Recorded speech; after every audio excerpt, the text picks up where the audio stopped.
Hello दोस्तों, आज हम लोग चैप्टर वाइज जीके जीएस का जो सीरीज चल रहा है उसमें हम लोग येलो बुक में आपका वन लाइनर क्वेश्चन को पढ़ने वाले हैं। तो चलिए शुरू करते हैं। प्रधानमंत्री एवं मंत्री परिषद का क्वेश्चन को पढ़ेंगे। ठीक है। संविधान के अनुच्छेद 74 के अनुसार राष्ट्रपति को उसके कार्यों में सलाह देने के लिए एक मंत्री परिषद होती है जिसका प्रधानमंत्री होता है। ठीक है। संविधान के अनुच्छेद 74 के अनुसार राष्ट्रपति को उसके कार्यों में सलाह देने के लिए एक मंत्रिपरिषद होती है जिसका प्रधानमंत्री होता है। ठीक है। संविधान के अनुच्छेद 75 के अनुसार प्रधानमंत्री की नियुक्ति राष्ट्रपति करता है तथा अन्य मंत्रियों की नियुक्ति राष्ट्रपति प्रधानमंत्री की सलाह पर करते हैं। ठीक है। अन्य मंत्रियों की नियुक्ति कौन करते हैं? राष्ट्रपति करते हैं, लेकिन किसके सलाह पर करते हैं? तो प्रधानमंत्री के सलाह पर अन्य मंत्रियों की नियुक्ति करते हैं। ठीक है। प्रधानमंत्री को शपथ राष्ट्रपति दिलाता है। मंत्रिपरिषद सामूहिक रूप से लोकसभा के प्रति उत्तरदायी होता है। ठीक है। मंत्री 3 प्रकार के होते हैं: कैबिनेट मंत्री, राज्य मंत्री और उप मंत्री। ठीक है। प्रधानमंत्री लोकसभा का नेता होता है। ठीक है। प्रधानमंत्री लोकसभा का नेता होता है। वह किसी भी समय लोकसभा को विघटित करने की सिफारिश राष्ट्रपति को दे सकते हैं। ठीक है। प्रधानमंत्री नीति आयोग, राष्ट्रीय विकास परिषद, राष्ट्रीय एकता परिषद, अंतर्राज्यीय परिषद तथा राष्ट्रीय जल संसाधन परिषद का अध्यक्ष होता है। ठीक है। अनुच्छेद 78 के अनुसार प्रधानमंत्री राष्ट्रपति और मंत्रिपरिषद के बीच संवाद की मुख्य कड़ी होती है। ठीक है। यदि प्रधानमंत्री की मृत्यु हो जाती है अथवा वह त्याग पत्र दे देता है तो मंत्रिपरिषद स्वतः ही विघटित हो जाती है और शून्यता उत्पन्न हो जाता है। ठीक है। राष्ट्रपति सुरक्षा समिति का प्रधान या अध्यक्ष प्रधानमंत्री होता है। राष्ट्रपति सुरक्षा समिति का प्रधान या अध्यक्ष प्रधानमंत्री होता है। ठीक है। वैज्ञानिक एवं औद्योगिक अनुसंधान परिषद का अध्यक्ष कौन होता है? तो प्रधानमंत्री होते हैं। उप प्रधानमंत्री पद का सृजन संविधान के प्रावधानों से हटकर हुआ है। ठीक है। उदारीकरण, निजीकरण और भूमंडलीकरण की नई आर्थिक नीति को 1991 में तत्कालीन प्रधानमंत्री नरसिम्हा राव के द्वारा घोषित की गई थी। ठीक है। भारत के प्रथम प्रधानमंत्री पंडित जवाहरलाल नेहरू थे। वे 16 साल से 9 महीने और 13 दिन तक अपने पद पर रहे थे। ठीक है। प्रधानमंत्री में प्रधानमंत्री में सबसे लंबा कार्यकाल उनका ही था। ठीक है। किनका था? तो प्रधानमंत्री जवाहरलाल नेहरू का था। ठीक है। सबसे लंबा कार्यकाल। एक कार्यकाल में सबसे कम समय तक अटल बिहारी वाजपेयी प्रधानमंत्री रहे थे। ठीक है। 13 दिनों तक। सबसे कम कार्यकाल किनका था? तो अटल बिहारी वाजपेयी का था, जो 13 दिनों का था। ठीक है। दूसरे क्रम के प्रधानमंत्री लाल बहादुर शास्त्री थे। भारत की प्रथम महिला प्रधानमंत्री श्रीमती इंदिरा गांधी थी। वह 2 बार प्रधानमंत्री बनी थी। ठीक है। जब वह पहली बार प्रधानमंत्री बनी तो वह राज्यसभा की सदस्य थी। ठीक है। विश्वनाथ प्रताप सिंह ऐसे प्रधानमंत्री हुए जिन्हें उनके पद से अविश्वास प्रस्ताव द्वारा हटाया गया था। ठीक है। विश्वनाथ प्रताप सिंह ऐसे प्रधानमंत्री हुए थे जिनको अविश्वास प्रस्ताव द्वारा हटाया गया था। ठीक है। जवाहरलाल नेहरू, लाल बहादुर शास्त्री और तथा श्रीमती इंदिरा गांधी तीनों की मृत्यु उनके कार्यकाल के दौरान ही हुई थी।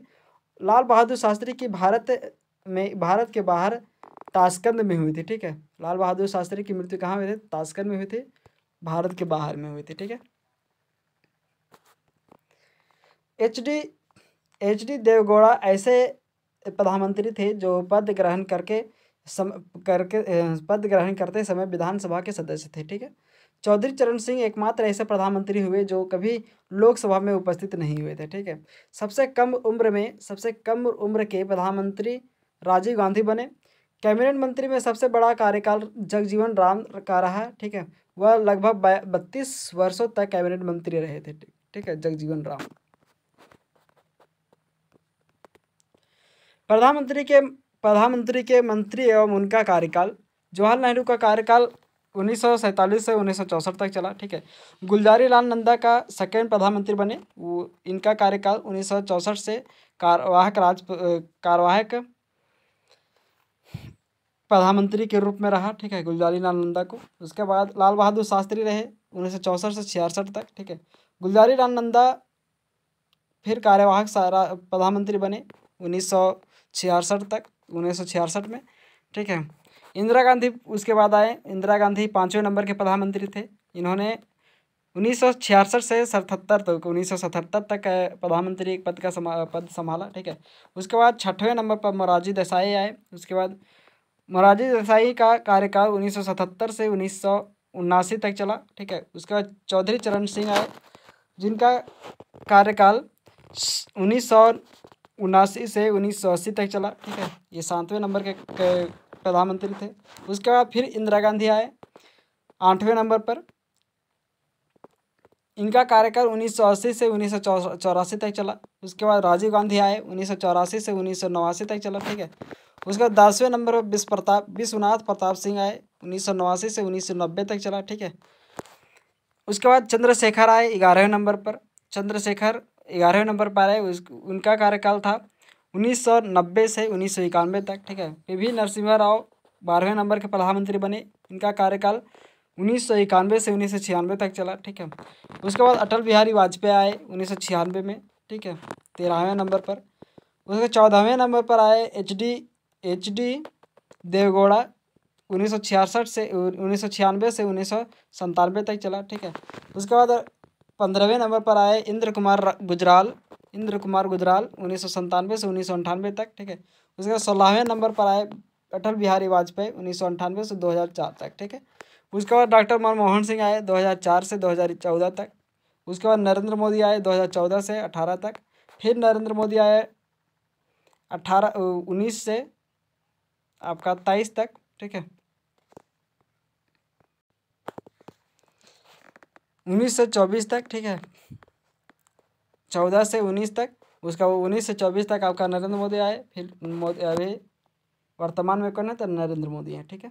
देशी रियासतों का भारत में विलय। देशी रियासतों का भारत में विलय कराने का श्रेय सरदार वल्लभ भाई पटेल को जाता है। जूनागढ़ रियासत को जनमत संग्रह के आधार पर भारत में मिलाया गया था, ठीक है। हैदराबाद रियासत को पुलिस कार्यवाही के माध्यम से भारत मिलाया गया था। जम्मू कश्मीर को रियासत को विलय पत्र पर हस्ताक्षर करके मिलाया गया था, ठीक है। राज्यों का पुनर्गठन संविधान सभा के अध्यक्ष डॉक्टर राजेंद्र प्रसाद ने इलाहाबाद उच्च न्यायालय के अवकाश प्राप्त न्यायाधीश एस.के. धर की अध्यक्षता में एक 4 सदस्यीय आयोग का नियुक्त किया था, ठीक है। इस आयोग ने भाषा के आधार पर राज्यों का पुनर्गठन का विरोध किया और प्रशासनिक सुविधा के आधार पर राज्यों के पुनर्गठन का समर्थन किया, ठीक है। राज्य पुनर्गठन आयोग 1953 में बना था। राज्य पुनर्गठन आयोग कब बना था तो 1953 में बनाया था। नए राज्यों का गठन आपका आंध्र प्रदेश 1 अक्टूबर 1953 में बना। गुजरात आपका 1 मई 1960 में बना, ठीक है। महाराष्ट्र आपका 1 मई 1960 में बना। नागालैंड आपका 1 दिसंबर 1963 में बना। हरियाणा आपका 1 नवंबर 1966 में बना। हिमाचल प्रदेश आपका 25 जनवरी 1971 में बना। सिक्किम 26 अप्रैल 1975 में बना, ठीक है। मिजोरम आपका 20 फरवरी 1987 में बना। अरुणाचल प्रदेश आपका 20 फरवरी 1987 में। उत्तराखंड आपका 9 नवंबर 2000 में, ठीक है। झारखंड आपका 15 नवंबर 2000 में। छत्तीसगढ़ आपका 1 नवंबर 2000 में। 2000 में आपका तीन राज्य बने हैं, ठीक है। 87 में 2 राज्य बने हैं। 1987 में 2 राज्य बने हैं। उसके बाद तेलंगाना आपका 2 जून 2014 को बना है, ठीक है। राज्य की कार्यपालिका राज्यपाल होते हैं। राज्य की कार्यपालिका कौन होते हैं तो राज्यपाल होते हैं। इस टॉपिक को हम अगले वीडियो में पढ़ेंगे। धन्यवाद दोस्तों। ऐसे ही वीडियो का अपडेट पाने के लिए सब्सक्राइब करें हमारे चैनल एनी टाइम अपडेट को, लाइक एंड शेयर करें। धन्यवाद।